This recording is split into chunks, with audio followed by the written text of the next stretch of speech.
Hello, grade 10. This week we had our QP and then we corrected it and we started with our new lesson, which is logarithmic functions. It's chapter 8. So, first of all, we made an introduction. You know that what's the meaning of integrals? Integrals are antiderivatives of some functions. We've already explained this last year.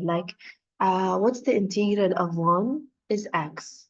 Okay, so we have for integrals we have only one rule which says if we have x to the power n dx, integral of x to the power n, it's x power n plus 1 over n plus 1. So there are a lot of functions you can practice them. Like for example, if we have integral of x squared dx, it's going to be x to the power 3 over 3. But what if we have integral of 1 over x? If you want to apply the only rule that we have here, this is x to the power minus 1 dx.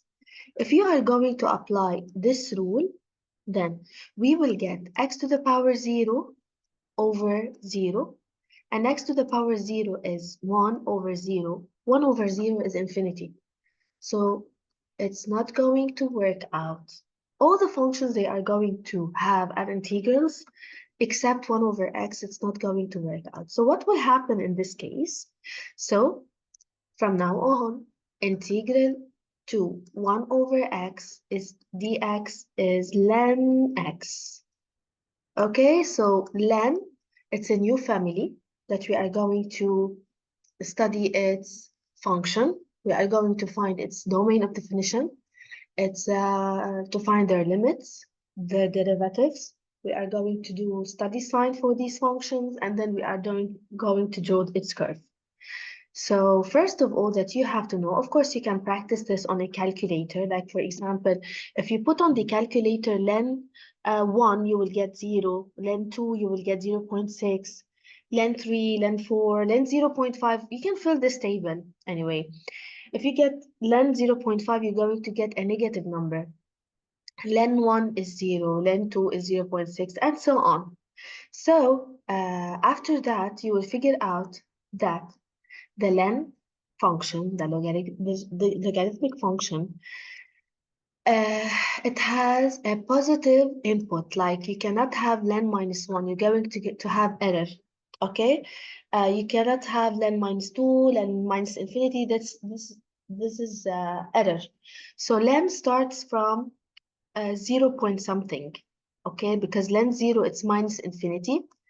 Len 0.5, you're going to get a negative number. Let us see this on a number line. So I told you that len should have a positive input, so from 0 to plus infinity. Between 0 and 1, you're going to have a negative output. So if you put len 0.5, it's a negative output. Len 0.9, it's a negative output. Len 1, it's exactly 0. And everything between 1 and plus infinity, you're going to have a positive output. Okay? And now how do I find the domain of definition of a function?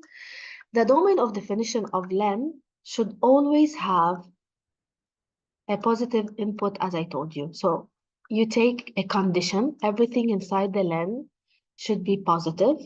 So x should be greater than 0. So in this case, the domain of definition of len is 0 to plus infinity. And you have to know that len 1 is 0. We're not going to talk about the derivative, the variation right now.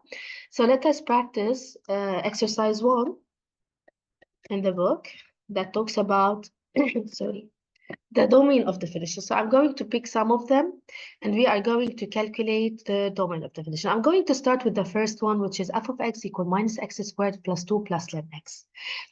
Here we have only one condition, which is len x greater than 0. So the domain of definition is from 0, of course it's open, to plus infinity. Okay, let us, for example, pick number 2. We have everything inside the len should be positive. So minus 2x squared plus 5 x minus 3, we need to find it positive. So this is a second degree inequality. So I need to calculate its root. This is a plus b plus c equals to 0. So x1 equals 1 and x2 equals 3 over 2.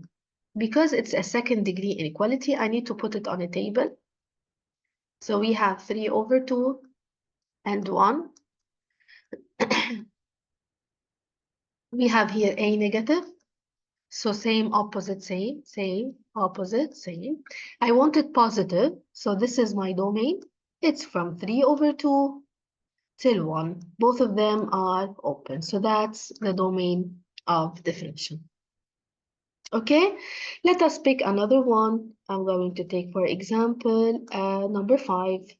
Okay, in number 5, we have two conditions, len x at the top and len x at the bottom. For the top, we have only the first condition, x is greater than 0. Okay, this is the first condition.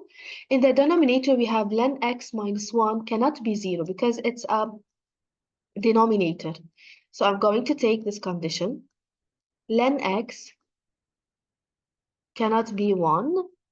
So I need to find what's the value of x that makes len 1.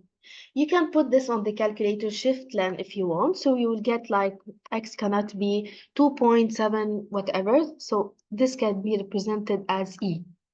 Okay, so starting from now on, you have two things to study. Len 1 is 0 and len e is 1. So x cannot be 1. Sorry, x cannot be e, and x is positive. How can we write this as a domain of definition? It's from 0 to e, open, union, from e to plus infinity. Okay? So, of course, you have a lot of examples to apply. Let me do one more. It's number 4. We have len 2x plus 3 over x minus 1. So the condition says that all the inputs of len should be positive. So 2x plus 3 over x minus 1 should be positive. We know how to solve this. We take the numerator, 2x plus 3 equals to 0. Then x equals minus 3 over 2. We take x minus 1 different than 0. So x cannot be 1. We put it on a table because here we have two roots. Minus 3 over 2 and 1. 1 is shaded. And minus 3 over 2 is a root. Here we have a positive. Why? Because 2 is positive and 1 is positive. So a is positive. Same, opposite, same. We want it positive, so it's the domain of definition is from minus infinity, minus 3 over 2, union 1, 2, plus infinity. Okay, I wish you got this clear. That was the only thing we have explained this week. Next week, of course, we are going to talk about how do we solve len equations, how do we solve len inequations, and limits, the derivatives, and study variation.